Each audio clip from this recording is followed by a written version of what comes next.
Hey guys, what's going on? Sifu Greg here with the authentic Shaolin Kung Fu stay. Hey guys, what's going on? Sifu Greg here with the Shaolin. Hey Greg, hey. Hey guys, what's going on? Sifu Greg here with the authentic Shaolin Kung Fu School. Today we're going over part 3 of Sword and Shield. Hang on.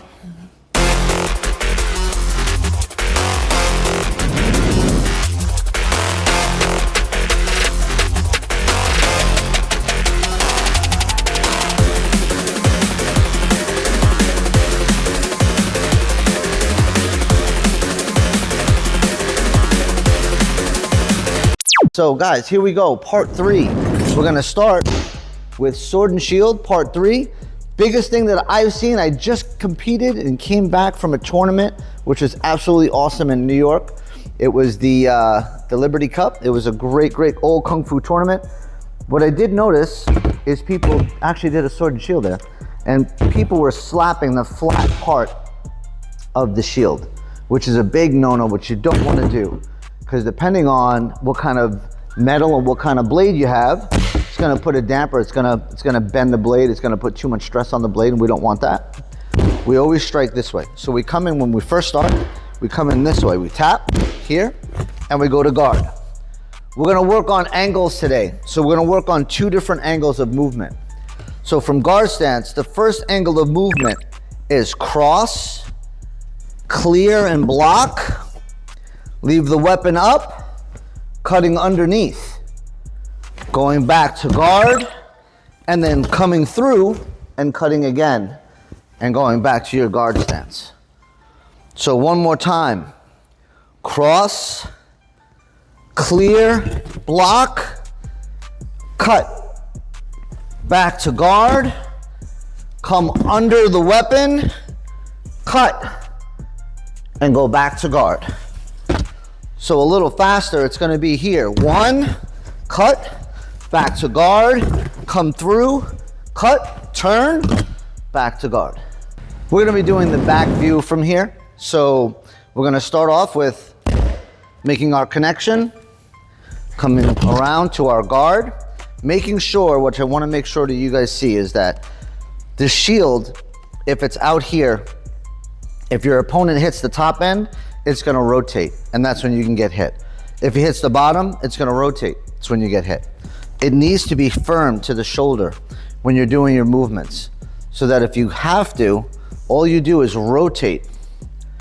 You rotate the hand up or bring the arm down, and it keeps the shield strong against your shoulder, and you get to protect your body as you're going through. Now, this is the only shield that I use.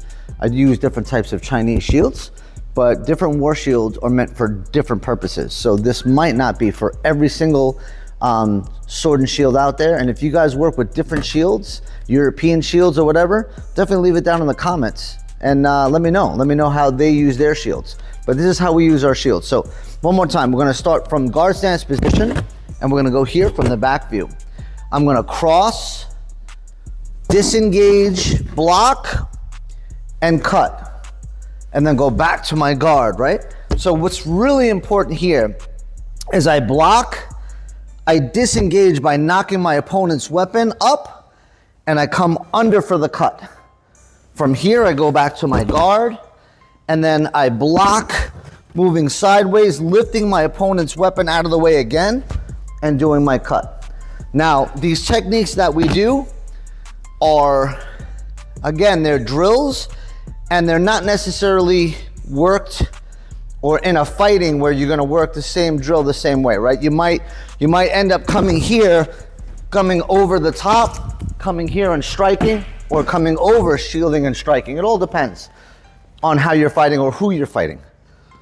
But the drill here is cross, guard, lift, cut. Come back to your stance, lift, step behind, cut, step back to your guard. One more time. Cross, cut, back to guard. Lift, cut, back to guard. Hopefully you can see the difference there. Crossing, stepping, striking, back to guard, crossing behind, stepping in front, and then working your stance and going back to your guard. That was the first angle. The next angle that we're gonna work is the opposite side, and because the shield is on the left side and we're moving to the left, we've gotta press forward. So from guard stance position, hopefully this translates very well through video. When I move on a 45, I slip on a 45, I'm going to block and lift. So from guard, I block and lift, moving away to press, shield, and thrust in. Okay? So one more time. From here, it's moving on that 45. So I see something coming, I move on that 45, and I blossom and shield, and then I thrust. So the motion is a very cautious motion, and we're moving upwards, right? So from guard, I'm moving on that 45, and the minute I move, I'm here. This now blocks the weapon that's coming in. I shield to get closer, and then I thrust. So a little faster, it's gonna be here. 1, 2, 3. So there's less dead time. 1, 2, 3. One more time. From guard, I step. 1, 2, 3. So guys, before we end, make sure you get good equipment to practice with. Make sure you're also practicing with somebody who knows what they're doing. Disclaimer, disclaimer, disclaimer. But if you notice, guys, even the weapons that I buy, I don't know if you see the zip ties, but the zip ties are there on the shield, and it secures all the points for the shield. So this is a worked shield. We use it a lot. This is my broadsword. So if anybody's a mechanic, which I've been a mechanic for 15 years, JB Weld is the best thing to buy, guys. So JB Weld, after you tighten everything up, and then batter's grip. It's the best thing to have, guys. And that's what I use. I don't JB Weld the end, because if I ever have to retighten it, I can tighten it a little bit more. But for the most part, the JB Weld and everything else, and this sword is probably about 25 years old. So it's a pretty old broadsword. And it's cleaned as much as it's gonna be cleaned. And it's not wushu. So it's a nice heavy broadsword. So other than that, guys, thank you so much for part 3.